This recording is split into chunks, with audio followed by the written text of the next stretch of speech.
पूरा विपक्ष का जो भाषण का जो टोन है वो यह दर्शाता है कि जैसे नरेंद्र मोदी जी का चेहरा इनको पसंद नहीं आ रहा हो, ये उससे नफरत कर रहे हैं। लेकिन अब अगर आप नफरत कर रहे हैं, आपको पसंद नहीं आ रहा है, तो क्या करिएगा?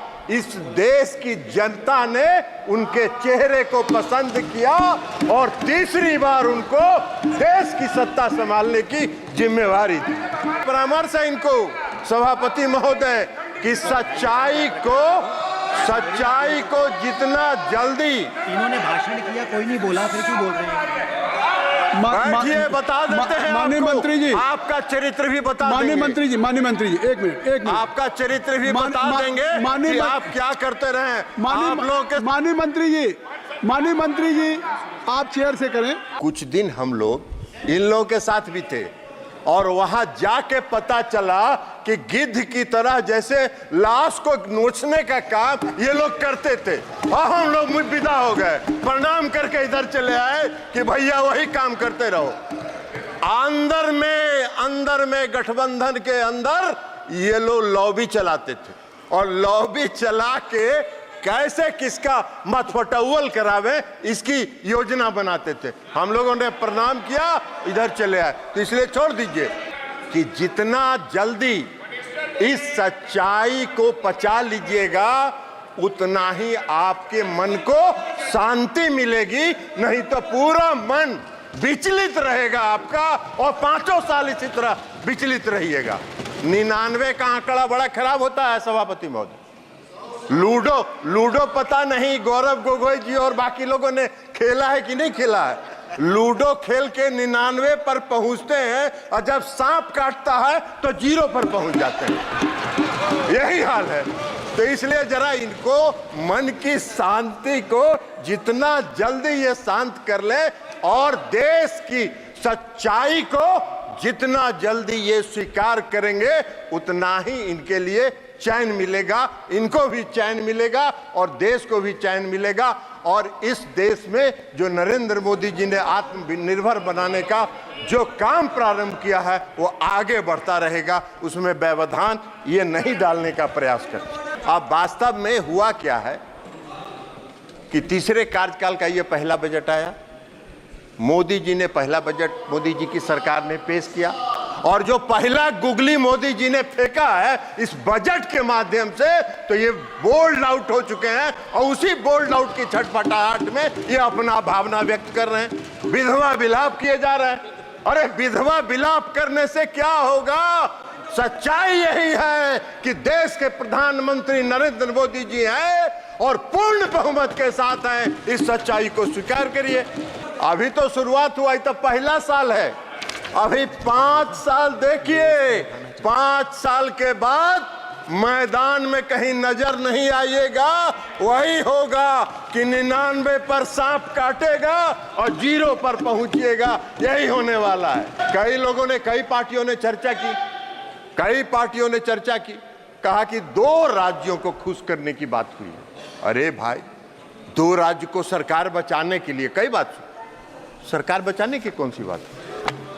ये प्री पोल अलायंस है और हमारा हो या तेलुगु देशम पार्टी का हो, प्री पोल अलायंस है और यह अलायंस फेविकोल से सटा हुआ है। आपके साथ भी रह के आपका चरित्र भी देख चुके हैं। गिद्ध की तरह आप लोग नोचते हैं। सत्ता मिला नहीं कि कैसे सत्ता को घींचते रहे, ये काम करते रहे आप लोग। हम लोगों ने प्रणाम किया और चल दिए। इसलिए आज जेडीयू हो या टीडीपी हो, सत्ता के साथ प्री पोल अलायंस में हम लोग सरकार में आए और प्री पोल अलायंस 5 साल का पूर्ण बहुमत मिला है। आप क्लीन बोल्ड हो चुके हैं, चिंता मत करिए।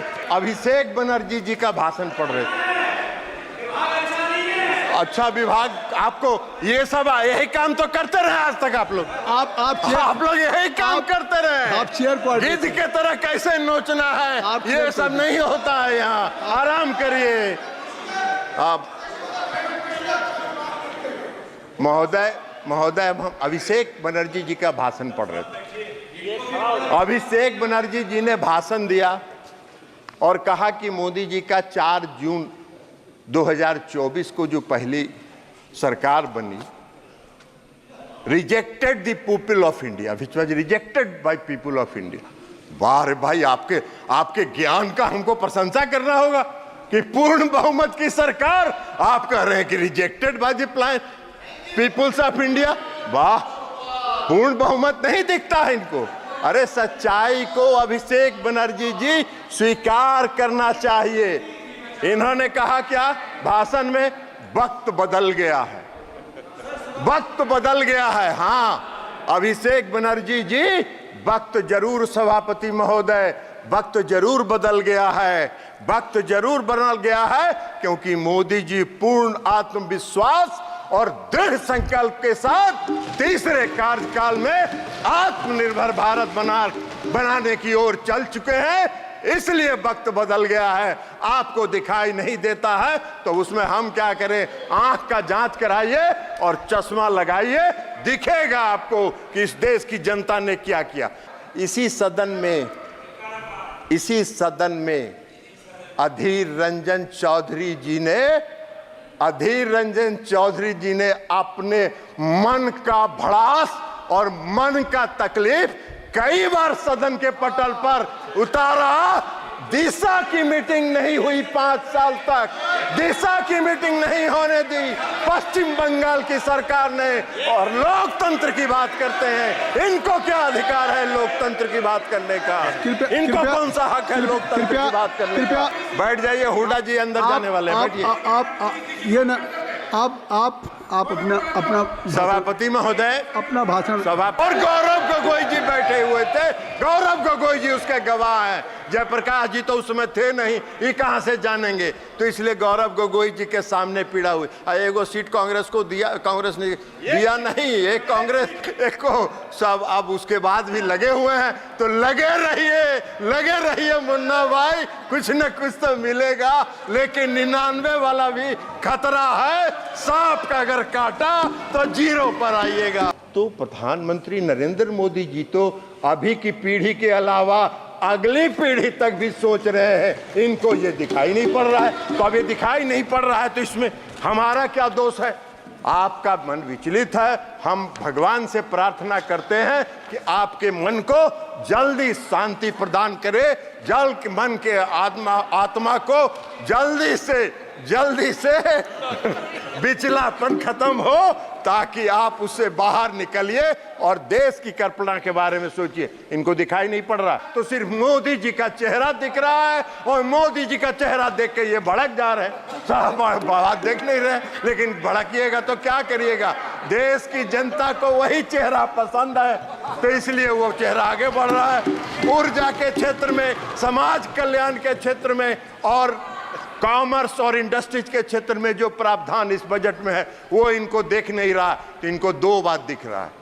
एक बात, मोदी जी का चेहरा जो इनको पसंद नहीं है, तो उसमें देश की जनता उनको पसंद करती है। आपके पसंदगी नापसंदगी का कोई अर्थ नहीं है।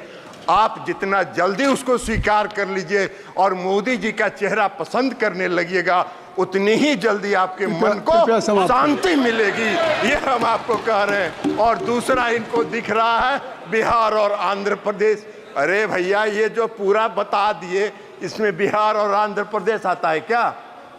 पूरा बिहार और आंध्र प्रदेश आता है क्या? पूरे देश के विकास के लिए मोदी जी संकल्पित हैं। मोदी जी की सरकार संकल्पित है। आत्मनिर्भर भारत बनाने की दिशा में आगे बढ़ रहे हैं, आगे बढ़ते रहेंगे। पूरी आत्मविश्वास, इच्छा शक्ति और दृढ़ संकल्प के साथ आगे बढ़ रहे हैं। और इसलिए इस बजट का हम समर्थन करते हुए अपनी बात समाप्त करते हैं।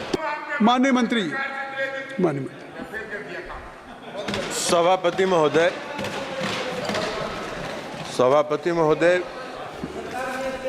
सदन में आदरणीय प्रधानमंत्री नरेंद्र मोदी जी के तीसरे कार्यकाल का जो पहला बजट है, उस पर चर्चा हो रही है। और यह बजट जो है आत्मनिर्भर भारत बनाने की दिशा में मोदी जी की सरकार का क्या संकल्प है उसको दर्शाने वाला बजट। और पिछले 3 दिन से जो चर्चा सदन में चल रही है, ऐसा लग रहा है कि बजट पर भाषण देने के बजाय नरेंद्र मोदी जी की आलोचना पर यह पूरा बजट भाषण चल रहा है। भाई बजट पर बोलिए। और पूरा विपक्ष का जो भाषण का जो टोन है वो यह दर्शाता है कि जैसे नरेंद्र मोदी जी का चेहरा इनको पसंद नहीं आ रहा हो, ये उससे नफरत कर रहे हैं। लेकिन अब अगर आप नफरत कर रहे हैं, आपको पसंद नहीं आ रहा है, तो क्या करिएगा? इस देश की जनता ने उनके चेहरे को पसंद किया और तीसरी बार उनको देश की सत्ता संभालने की जिम्मेवारी दी।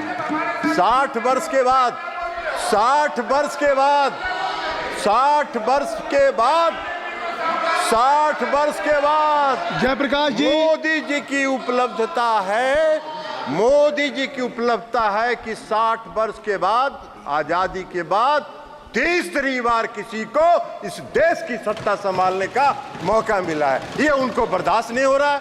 उनके पेट में दर्द हो रहा है। अब सच्चाई को नहीं पचा रहे हैं। अब इस देश की जो सच्चाई है उसको ये अगर नहीं पचा पा रहे हैं तो हम लोग का क्या दोष है भाई? लेकिन हमारा एक परामर्श है इनको, सभापति महोदय, कि सच्चाई को जितना जल्दी। इन्होंने भाषण किया, कोई नहीं बोला, फिर क्यों बोल रहे हैं? बैठिए, बता देते हैं माननीय आपको। मंत्री जी, आपका चरित्र भी बता देंगे। माननीय मंत्री जी, एक मिनट आपका चरित्र भी बता देंगे कि आप क्या करते रहे। माननीय मंत्री जी, आप चेयर से करें। जयप्रकाश जी, आप माननीय जयप्रकाश जी सुन लीजिए। आप जब बोल रहे थे समय भी अधिक दिया गया, किसी ने आपको व्यवधान नहीं किया। अगर आप खड़े होंगे, नहीं, आप परंपरा सीखिए। आप वरिष्ठ सदस्य हैं, बैठ जाइए। आप परंपरा सीखिए। आपके किसी स्पीच पे किसी ने व्यवधान नहीं किया। आपको अवसर है, आपकी पार्टी को अवसर है। माननीय मंत्री जी जो बोल रहे हैं उसका जवाब आपकी पार्टी देगी, आपके पार्टी के नेता दे देंगे। सभापति महोदय, माननीय मंत्री जी ये बोल रहे हैं। कुछ दिन हम लोग इन लोगों के साथ भी थे और वहां जाके पता चला कि गिद्ध की तरह जैसे लाश को नोचने का काम ये लोग करते थे। और हम लोग विदा हो गए, प्रणाम करके इधर चले आए कि भैया वही काम करते रहो। अंदर में गठबंधन के अंदर ये लोग लॉबी चलाते थे और लॉबी चला के कैसे किसका मतफटौल करावे इसकी योजना बनाते थे। हम लोगों ने प्रणाम किया, इधर चले आए। तो इसलिए छोड़ दीजिए, जरा हम आपको बता देते हैं। तो इसलिए आप इधर आप बोलिए। आप चेयर को सभापति महोदय, सच्चाई इनको सुनना नहीं है, आप ही का पसंद नहीं है। आप जो बोल रहे हैं वो रिकॉर्ड पे जा रहा है। किसी भी माननीय अन्य सदस्य का बात रिकॉर्ड पे नहीं जा रही, केवल आपकी रिकॉर्ड। हम इनको बता रहे हैं सभापति महोदय कि जितना आप बैठिए। सौगत राय जी बैठ जाए। नहीं, जब आपको अवसर दूंगा तब आप बोलेंगे। आपको भी no point of order please. माननीय मंत्री, सभापति महोदय, इनको हम बता रहे हैं कि जितना जल्दी इस सच्चाई को पचा लीजिएगा उतना ही आपके मन को शांति मिलेगी। नहीं तो पूरा मन विचलित रहेगा आपका और 5 साल इसी तरह विचलित रहिएगा। 99 का आंकड़ा बड़ा खराब होता है सभापति महोदय।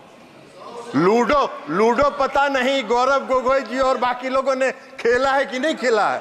लूडो खेल के 99 पर पहुंचते हैं और जब सांप काटता है तो 0 पर पहुंच जाते हैं। यही हाल है। तो इसलिए जरा इनको मन की शांति को जितना जल्दी ये शांत कर ले और देश की सच्चाई को जितना जल्दी ये स्वीकार करेंगे उतना ही इनके लिए चैन मिलेगा, इनको भी चैन मिलेगा और देश को भी चैन मिलेगा। और इस देश में जो नरेंद्र मोदी जी ने आत्मनिर्भर बनाने का जो काम प्रारंभ किया है वो आगे बढ़ता रहेगा, उसमें व्यवधान ये नहीं डालने का प्रयास करें।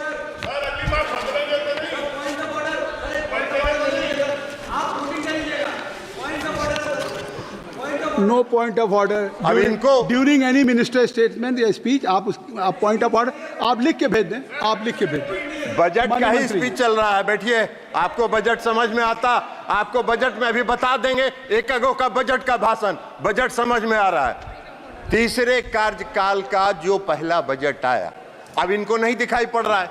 इनका एक एजेंडा रहता था, बेरोजगारी है इस देश में, रोजगार पर चर्चा नहीं हो रही है।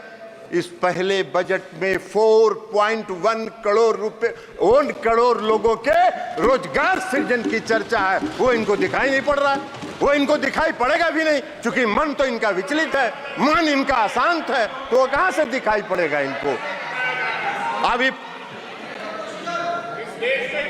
अब एक्चुअली अब वास्तव में हुआ क्या है कि तीसरे कार्यकाल का ये पहला बजट आया। मोदी जी ने पहला बजट मोदी जी की सरकार ने पेश किया, और जो पहला गुगली मोदी जी ने फेंका है इस बजट के माध्यम से, तो ये बोल्ड आउट हो चुके हैं, और उसी बोल्ड आउट की छटपटाहट में ये अपना भावना व्यक्त कर रहे हैं। विधवा विलाप किए जा रहे हैं। अरे विधवा विलाप करने से क्या होगा? सच्चाई यही है कि देश के प्रधानमंत्री नरेंद्र मोदी जी हैं और पूर्ण बहुमत के साथ हैं। इस सच्चाई को स्वीकार करिए।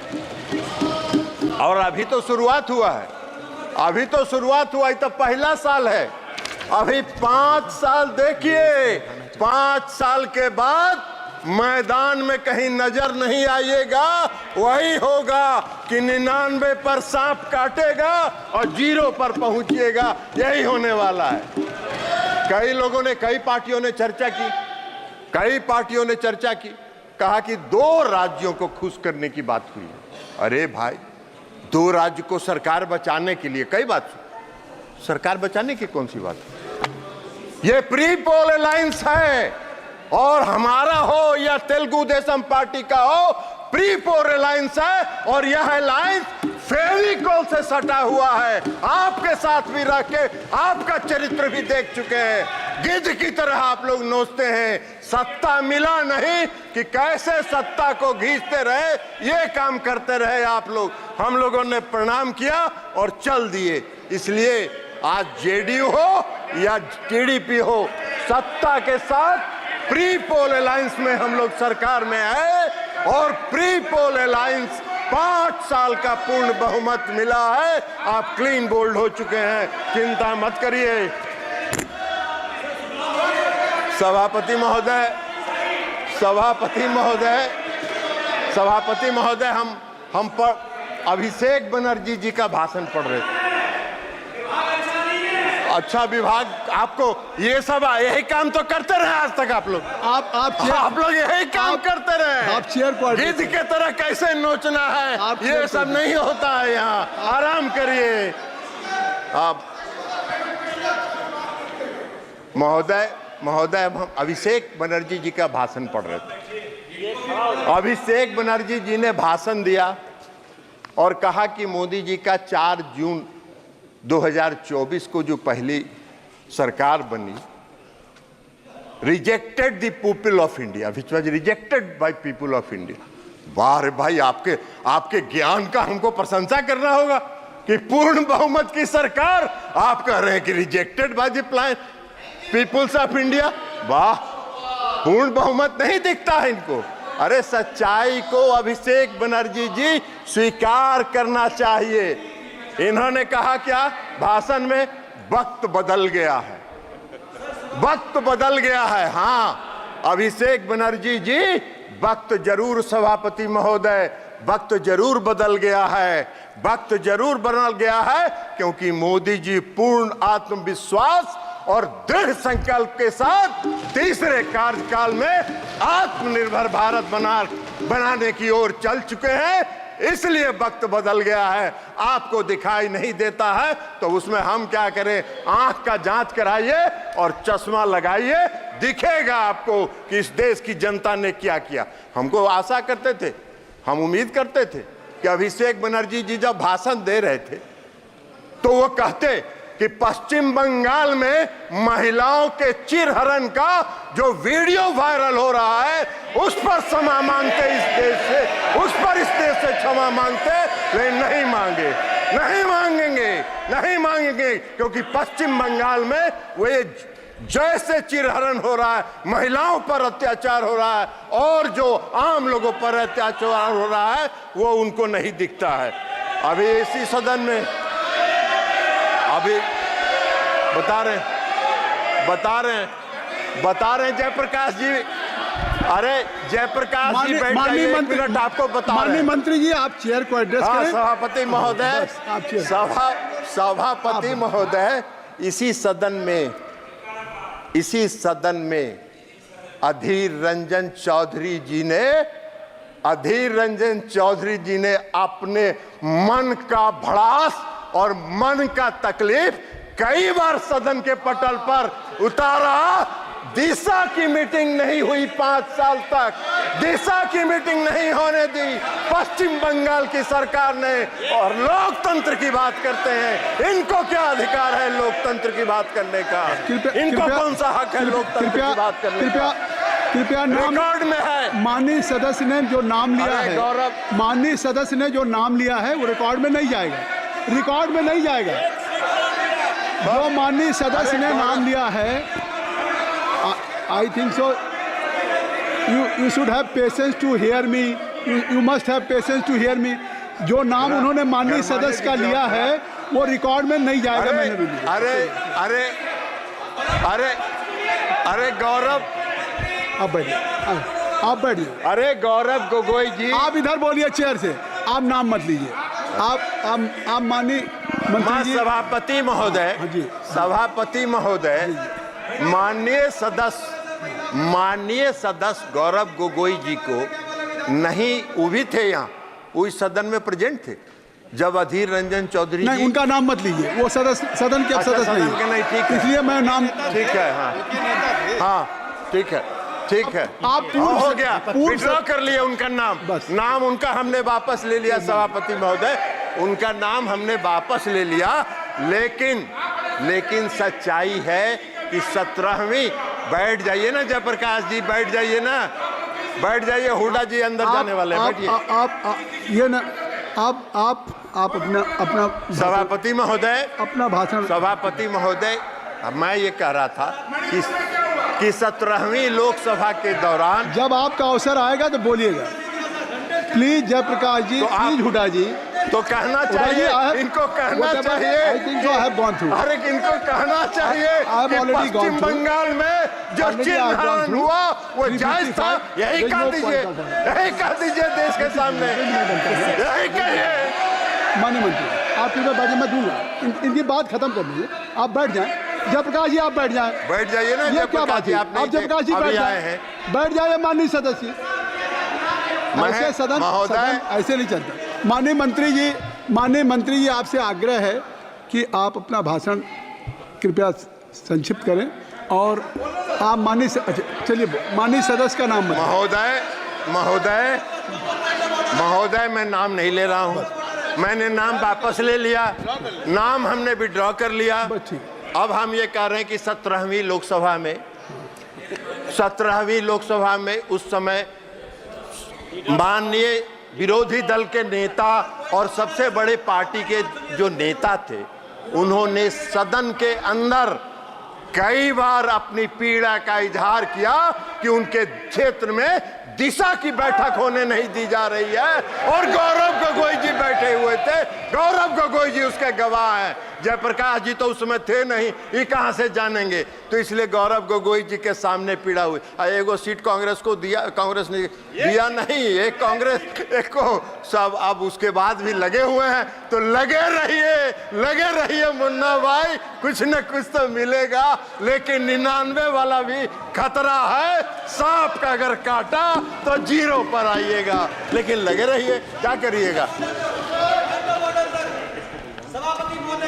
और पूरा भाषण हमने शैलजा जी का भी सुना, शैलजा जी का भी भाषण हमने पूरा सुना, और शैलजा जी का भाषण हमने सुना, वो पूरा हरियाणा केंद्रित है। अरे ये देश का बजट है, हरियाणा का बजट थोड़े है। जयप्रकाश जी भी अभी बोल रहे थे पूरा हरियाणा केंद्रित, अरे देश का बजट है भैया, देश पर बोलो, देश बस देश और नरेंद्र मोदी जी पूरे देश को आगे बढ़ाना चाहते हैं। ये उनका संकल्प है, ये उनका आत्मविश्वास है। इसलिए मैं समझ दूंगा, मैंने कहा है, अब मैं दूंगा। आप बैठ जाइए जयप्रकाश जी डिक्टेट नहीं कर सकते सदन में, आप बैठ जाएं। मैंने हुड्डा जी को कह दिया, रूलिंग दे दिया, आप बैठ जाइए। अब अध्यक्ष महोदय, सभापति महोदय, वित्त मंत्री का आप बैठ जाएं, कृपया आप सब लोग बैठ जाएं। तो हमने ये कहा कि पूरे 3 दिन तक ये बजट पर कम बोलते रहे। देश के प्रधानमंत्री आदरणीय नरेंद्र मोदी जी का चेहरा इनको पसंद नहीं था, तो इसलिए उनकी आलोचना में ये पूरा 3 दिन इन्होंने बिताया। अब बजट में जो प्रावधान है उसको इनको दिखाई ही नहीं पड़ा, वो देखना भी नहीं चाहते, इसलिए कि ये तो पीड़ा में है, अंदर से कष्ट में है, विचलित है। तो मन जब विचलित रहता है तो सच अच्छी बात दिखाई नहीं पड़ती है, इसलिए कह रहे हैं इनको। बजट के भाषण में, वित्त मंत्री जी के बजट के भाषण में साफ लिखा है कि 9 प्राथमिकताओं के संबंध में प्रयासों की परिकल्पना की गई है, और वो 9 प्रयास देश को आत्मनिर्भर भारत बनाने की दिशा में ले जाएगा। ये इस बजट में है, ये उनको दिखा नहीं। पहला क्या है? कृषि में उत्पादकता और अनुकूलता, रोजगार और कौशल प्रशिक्षण, समावेशी मानव संसाधन विकास और सामाजिक न्याय, विनिर्माण और सेवाएं, ऊर्जा सुरक्षा, अवसंरचना, नवाचार, अनुसंधान और विकास, और अगली पीढ़ी के सुधार। तो प्रधानमंत्री नरेंद्र मोदी जी तो अभी की पीढ़ी के अलावा अगली पीढ़ी तक भी सोच रहे हैं, इनको ये दिखाई नहीं पड़ रहा है। तो अब ये दिखाई नहीं पड़ रहा है तो इसमें हमारा क्या दोष है? आपका मन विचलित है, हम भगवान से प्रार्थना करते हैं कि आपके मन को जल्दी शांति प्रदान करे, मन के आत्मा को जल्दी से विचलापन खत्म हो, ताकि आप उससे बाहर निकलिए और देश की कल्पना के बारे में सोचिए। इनको दिखाई नहीं पड़ रहा है कि रक्षा के क्षेत्र में माननीय वित्त मंत्री जी जो बजट पेश किया गया है उसमें 4.54 लाख करोड़ रुपए का प्रावधान किया गया है। ये इनको तो दिख नहीं रहा। ये पूरा देश के लिए है, ये देश की रक्षा और सुरक्षा के लिए है। इनको ये नहीं दिख रहा है कि ग्रामीण विकास के क्षेत्र में 2.65 लाख करोड़ रुपए का प्रावधान किया गया है, वो इनको दिखेगा नहीं। इनको नहीं दिखेगा कि कृषि को अभी चर्चा कर रहे थे माननीय सदस्य श्री सभापति महोदय जयप्रकाश जी, कह रहे थे कृषि का बड़ा नुकसान हो रहा है। अरे कृषि के क्षेत्र में 1.52 लाख करोड़ रुपए का प्रावधान इस बजट में किया गया है, वो आपको नहीं दिख रहा है। शिक्षा के क्षेत्र में 1.25 लाख करोड़ का प्रावधान किया गया है, वो इनको नहीं दिख रहा है। स्वास्थ्य सूचना एवं प्रौद्योगिकी के क्षेत्र में 1.16 लाख करोड़ का प्रावधान किया गया है, वो इनको दिख नहीं रहा है। इनकी नजर से ओझल हो रहा है। इनको दिख रहा है तो सिर्फ मोदी जी का चेहरा दिख रहा है, और मोदी जी का चेहरा देख के ये भड़क जा रहे हैं। साहब बात देख नहीं रहे, लेकिन भड़किएगा तो क्या करिएगा? देश की जनता को वही चेहरा पसंद है, तो इसलिए वो चेहरा आगे बढ़ रहा है। ऊर्जा के क्षेत्र में, समाज कल्याण के क्षेत्र में और कॉमर्स और इंडस्ट्रीज के क्षेत्र में जो प्रावधान इस बजट में है वो इनको देख नहीं रहा। तो इनको 2 बात दिख रहा है। एक बात मोदी जी का चेहरा जो इनको पसंद नहीं है, तो उसमें देश की जनता उनको पसंद करती है। आपके पसंदगी नापसंदगी का कोई अर्थ नहीं है। आप जितना जल्दी उसको स्वीकार कर लीजिए और मोदी जी का चेहरा पसंद करने लगिएगा, उतनी ही जल्दी आपके मन को शांति मिलेगी, ये हम आपको कह रहे हैं। और दूसरा इनको दिख रहा है बिहार और आंध्र प्रदेश। अरे भैया, ये जो पूरा बता दिए, इसमें बिहार और आंध्र प्रदेश आता है क्या? पूरा बिहार और आंध्र प्रदेश आता है क्या? पूरे देश के विकास के लिए मोदी जी संकल्पित हैं। मोदी जी की सरकार संकल्पित है। आत्मनिर्भर भारत बनाने की दिशा में आगे बढ़ रहे हैं, आगे बढ़ते रहेंगे। पूरी आत्मविश्वास इच्छा शक्ति और दृढ़ संकल्प के साथ आगे बढ़ रहे हैं और इसलिए इस बजट का हम समर्थन करते हुए अपनी बात समाप्त करते हैं। बहुत बहुत धन्यवाद।